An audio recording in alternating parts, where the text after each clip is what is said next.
另外是我们嘅欢收看12月16号的中港台南地方新闻。发生伫选举进前11月10号伫客家重大枪击案，虽然警方已经将2位主要嫌犯全力查克，不过因为一直无法度破案，加上堪谢乌金甲二中的选举，互外界团家风风雨雨。对此，警察局长方扬林伫议会专案报告当中，除了透露有指挥战级的嫌犯被逮捕到案，嘛强调该案绝对无政治的介入。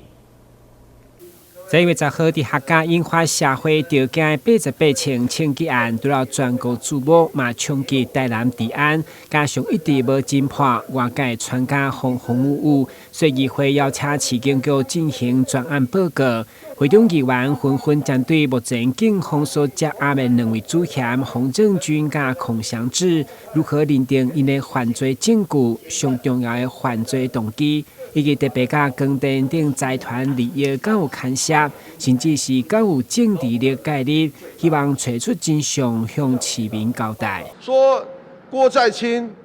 甲重电才有关呢？这个一寡这头家，你有去家来问无啦？你告诉我讲因有去阿蛮无？方向我们会你有没有想说他们是因为了得罪谁，或是跟人家做了不法的交易，或是要求人家？厂商要求要怎么回馈？所以可以确认枪手的犯案动机是什么吗？因为枪手未到案，我现在讲的也都是所以我们现在所有的揣测、所有的论述，全部都是名侦探柯南。有任何一个人可以代表枪手来说明我们他今天开这88枪要干嘛？本件的犯案动机跟我们的太阳能光电重电的利益。有没有在里面研判范围？有的，还是呢？针对我们现在提的这一位议员，一位是郭先生，你有没有考虑是针对他们2人？有考虑。你讲根据共犯的供词证明，这2个人是开枪的人，伊是共犯对不对？不是跟他同案共犯的供述，能够有科学证据。好，了。这共犯你有甲问因是怎么参与动机、伊的目的，交咱的太阳能面板有关系？你有问先你犯安尼无？这因为咱还阁有上层指挥。所以你针对你有利的，对执政党不利的，你唔讲，莫怪你，办法你要先，电话来甲你先。会中局长方扬林面对无分哪力爱真相，伫正式报告进前，嘛因为议长候选人移诉到中正派出所大细声，以妨害公务、函送检调，无法度公布监视录影带一案已经查尾1点钟，包括民进党副议长候选人林志典嘛出面护航。对此，局长强调，枪击案以人格甲职务保证，绝对无政治的介入。希望社会鼓励支持减少指控，互因加一点办案空间。有关外界诸多的揣测或意见，仅供后续侦办的参考。专案小组秉持的是证据到哪里，我们就办到哪里的立场。但对于凭空想象或杜撰本局办案遭受政治力介入，我个人借此机会表达严正的声明跟抗议。并呼吁外界不要怀疑本局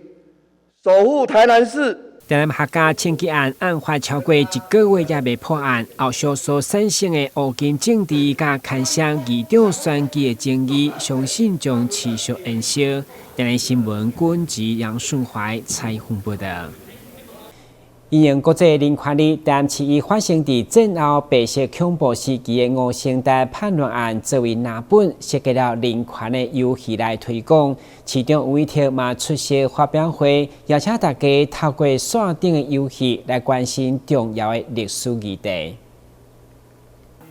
电脑画面当中出现各种的日物对话，这是台南市政府因应国际人权日所发表的推广游戏，并以发生在台湾战后的白色恐怖时期为脑本设计。我们特别透过手游、透过线上游戏的方式，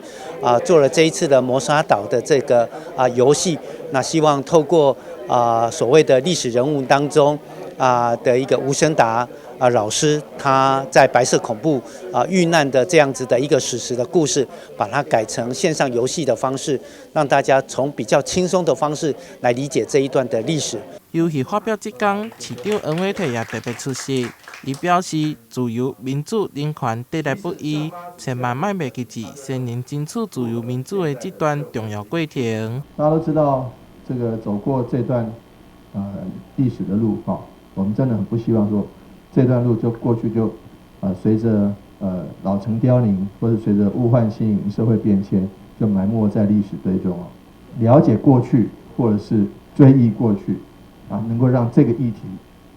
让我们下一代能够知道。游戏故事主角叫做小福，是历史人物吴声达的化身。游戏整体以像素风格呈现，玩家会当伫岛上自由的移动、手机线索。那其实这个岛呢，影射的就是我们台湾战后228那段白色恐怖的那段时期，就是大家怕讲错话会被消失的那个年代。那透过这个方式呢，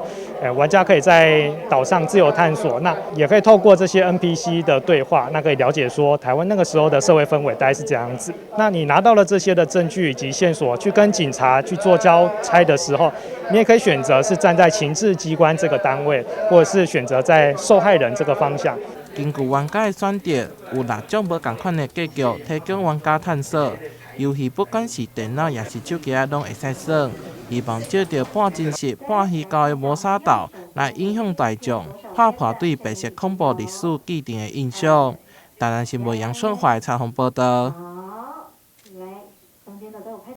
当然，进步是自古以来保身体方法，但其实进步嘛，不是适合所有人。以中医的观念来讲，一定要适合体质。你到底安怎保才正确？最后来听医生安怎讲。台南一位48岁王小姐，平常时骹手会冷冷，每一到生理期，拢会感觉到腰酸、巴肚痛、甲头晕，严重时甚至搁请假休困。为了改善身体状况，所以每到冬天拢会食大量的姜母鸭，或者是麻油鸡来补身体。但无补无代志，颠倒是补了以后，腰酸、巴肚痛、甲头晕等状况是愈来愈严重。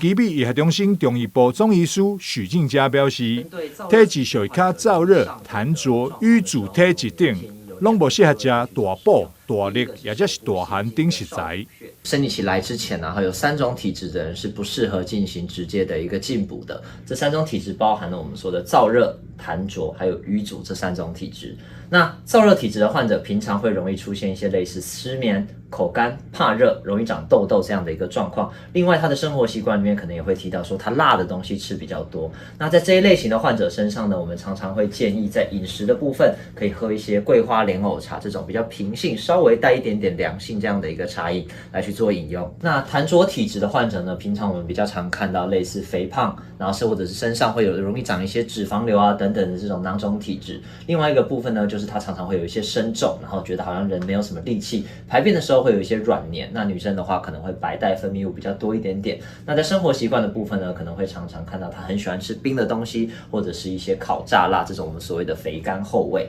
那在这一类型体质的患者身上呢，我们会建议可以服用一些除湿茶，例如有荷叶、藿香，然后还有包含山楂等等的一些药材来去组合成的一个茶饮来做一个湿气的排除。第3种瘀阻体质的患者，其实常见就是有一些心血管疾病的患者，很多都会有这种瘀阻的这种现象存在。比如说有一些高血压等等疾病的患者就要特别注意。那另外女生容易有的一些子宫肌瘤或者是子宫内膜异位，或者是有些患者在月经来的时候，她血块会比较多，一般我们会说比10块钱的硬币还要再大一些的话，那就要特别小心，可能是属于瘀阻体质的。这3种体质的患者呢，如果做了比较强的一个进补的时候，比较容易出现，以女生的话，比较容易出现一些子宫异常的一些收缩，或者是有一些经血量会有突然变多或变少，或者有一些腹痛的状况。以王小姐案例，柯医师使用了通瘀化痰合并的温补处方，配合饮食卫教，经过调理后，王小姐症状终于得到缓解。最近的生理期也比较较袂腰酸、巴肚痛、甲头晕，骹手也袂冷冷啊，这时也恢复正常。台南新闻张硕维采访报道。台湾面临少子化危机，加上疫情的冲击，今年新生儿的出生率再创新低。为了鼓舞这些夫妻来生囝，嘛偏偏因为未生困扰，台南大安妇幼病院呼吁想要生囝的夫妻一定要量查评估检查，同时伊嘛提供捐卵的服务。生囝是夫妻两个人的代志，若想要增加自然有新的几率，一定要做伙努力。对此，大安妇幼病院气功婴儿中心钟明婷主任强调，白生的原因真多，已经不是单纯年纪，包括子宫的环境，甚至牵涉规身躯的免疫系统等等，相当复杂。所以，只要翁某想要生囝，一定要提早检查评估。因为常常有一些妇女的疾病是没办法，不会表现出一些临床症状的，好像有时候一些肌瘤啦，或者甚至有时候有一些披衣菌的感染，它会造成输卵管的阻塞这一块。那另外还有我们刚刚一直在提到的，有一些免疫性的问题啊等等这些问题，如果没有进入检查，或是没有真正的去试，或真正的进入试管疗程，我们是不知道答案的。所以可能还是呼吁啦，年轻的朋友还是要尽早进入检查。另外，针对高龄产妇或是未生翁仔某来讲，接受别人捐赠卵子，嘛是得到幸福希望。所以，大安妇幼病院提供捐卵服务。医生强调，现在政府的法令已经相当的周全，唔免烦恼纠纷。有一些其实很多40几岁还在努力的妇女，其实她们没办法去接受这个观念啊，没办法接受捐卵观，但是其实就像我们其实民法里面也还提到，所谓生的儿子就是所从出者，那这个其实只要好好的去养他，好好的去教育他，后续他还是会觉得，这个妈妈还是非常养的妈妈还是很好，更何况，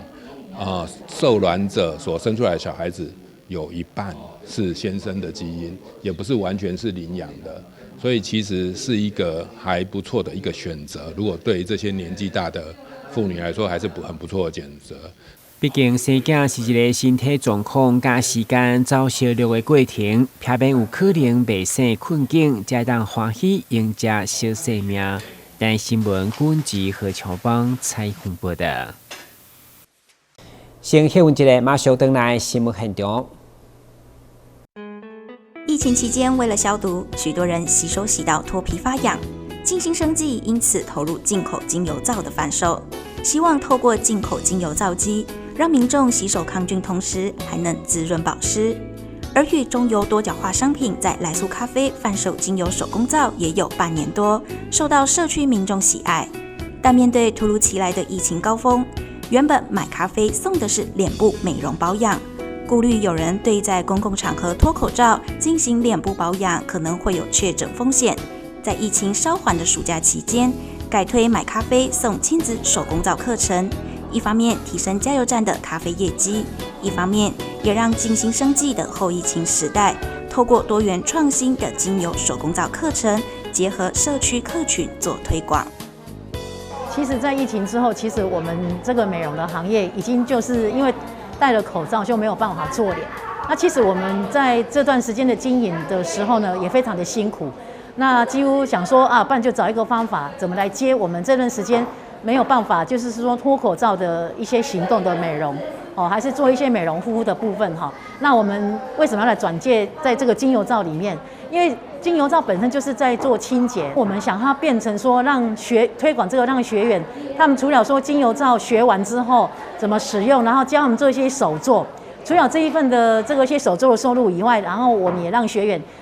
就是延续让他们经营一些这样精油皂，怎么在家里自己创业做小型的一个创业，或者说他们怎么在那个团购里面去做，跟很多团的团主呢一起来合作卖这些精油皂。公司的精油皂是很天然的，洗后很滋润保湿，是值得推荐的伴手礼盒。那疫情期间呢，我就跟公司批来卖给朋友，增加一点收入。为了让公司的收入不因疫情中断，原本主攻行动美容师培训的静心生技，不得不停下许多美容师的培训业务，从零售精油皂再到手工皂教学。除了来速咖啡，静心也与市民学院合作，让参与的学员有机会创造事业第二春。有一天我开电视起来，我看到阮隔壁里活动中心伊咧推广2度就业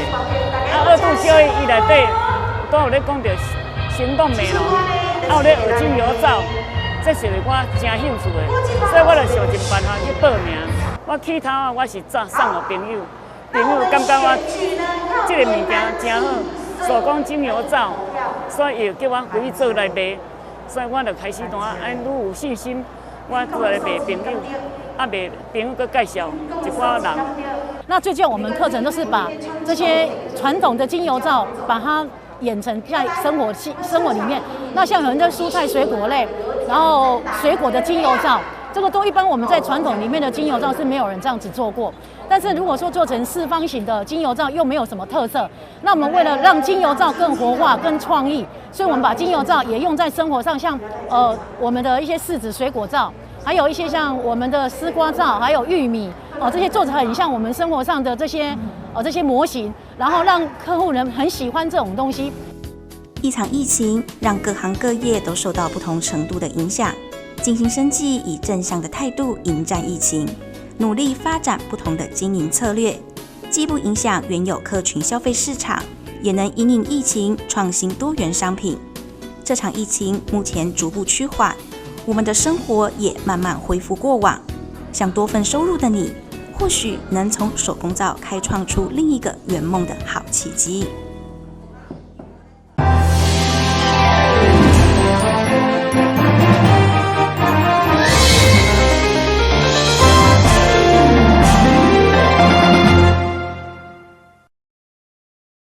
知名韩国小巴品牌一直在台湾扩充据点，20号嘛正式进军南方购物中心，开设全台湾第一间旗舰店。为了庆祝开幕，业者祭出抽1块的日本和牛等活动甲优惠来吸引人气。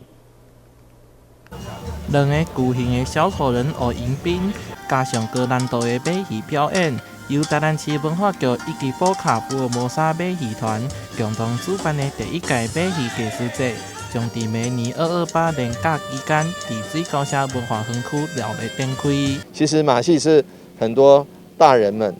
小时候的共同的回忆。有时候有些人有办有些地方有一些马戏活动，但是能够把它整合起来变成一个马戏艺术节庆，应该是非常好的。马戏艺术节邀请来自法国、欧洲、南韩、日本、香港、柬埔寨总共7个国家地区的马戏艺术家，将近30组团队，连续7天，将带来超过250场的演出，其中上特别的有19场的演出。将在马戏棚甲大家见面。比起整个的马戏的文化，在亚洲相对的还是比较薄弱，尤其马戏棚这样的一个移动式的剧场，在整个东方的社会里面，这个不属于是我们的一个文化。马戏棚这个的印象，为什么都会停留在不管是大人还是阿公阿嬷，还是爸爸妈妈，还是小朋友心里，就是因为我们看了很多好莱坞的电影，看了很多的卡通，其实都有这样的 image 在大家的脑海中。可是我们把它实际把它落地在台湾，把它诞生在台南，总共只有19个场次，大概12000个位置。那目前已经贩售有将近70%的座位已经贩售出去。我们的园区的马戏的票即日开始展开贩售。在我们整个马戏艺术节的园区里面，有非常多的户外的表演的舞台，还有很多的市集。马戏艺术节也包含户外演出以及市集等8大特色展区，爱将轻松休闲的生活风格带来台南，让民众体验无同的城市氛围。若是想要了解更加多资讯，会当到文化局以及福卡马戏团网站查询。台南新闻杨顺怀采访报道。现代图书馆举办一册一世界册展已经迈入第7届。今年的册展首次包括自然科学领域，以爱因斯坦的相对论作为主题，搭配专题演讲等周边活动，要传达民众用简单、真容易捌的角度来认识科学文学。运用个空间的装置跟场景，让你感受一下那个我们不可见的粒子。那就把自己当成是里面投影的这些文字，那些文字很大，粒子非常的小，那你是这样子看不到的。但是这个我们可以把它想象成，好像投影的这些文字呢，它似乎像主体，也似乎像客体一样，在里面你会很想知道它是去哪里了，它将要到哪里去，它是从哪里来。那这里面的文字呢，其实是源自于爱因斯坦《终极语录》这本书。国立成功大学图书馆举办主题册本展览，今年已经是第7届，这版首度跨足自然科学领域，并以爱因斯坦的相对论为主题。那爱因斯坦呢，他是在我们非常的物理学的这个领域上面是一定知道的一位很重要的学者。那所以我们也经过非常多的讨论。那刚好我们当然知道，1192年。那个爱因斯坦他在获颁就是颁奖这个物理学奖。那其实我们也在想，好像我们不去碰它，真的有点说不过去。所以爱因斯坦也就变成了第7届很重要的一次，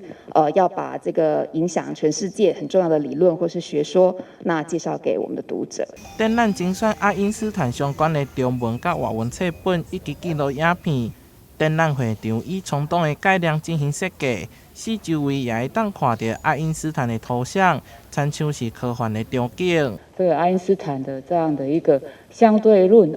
就是比较初级的，然后从所谓的狭义跟广义来谈相对论。我相信每个人都会知道这样的一个